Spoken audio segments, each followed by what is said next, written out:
الأرض حنيفا وما أنا من المشركين إن صلاتي ونسكي ومحياي ومماتي لله رب العالمين।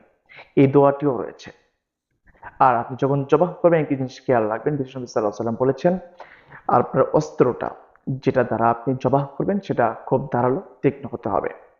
আর সেটা সামনের দিকে চালাতে হবে, তারপরে উঠিয়ে আবার সামনের দিকে চালাতে হবে। আর পরে যেটা আসছে যে কখন বিশ্বনবী সাল্লাল্লাহু আলাইহি ওয়াসাল্লাম বলেছেন কখনোই পশুর গলার মধ্যে আপনি ছুরির মাথা দ্বারা ঘোতা দেবেন না, আঘাত করবেন না। এটা রাসূল সাল্লাল্লাহু আলাইহি ওয়াসাল্লাম মোটেও বারণ করেছেন। আর কুরবানি কে জবাহ করলে বেশি উত্তম হবে, আমাদের মসজিদের ইমাম সাহেব নাকি সমাজের বর্গ মানুষ?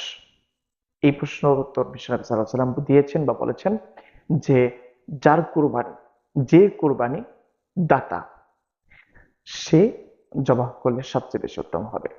আশা করি উত্তরটা পেয়েছেন।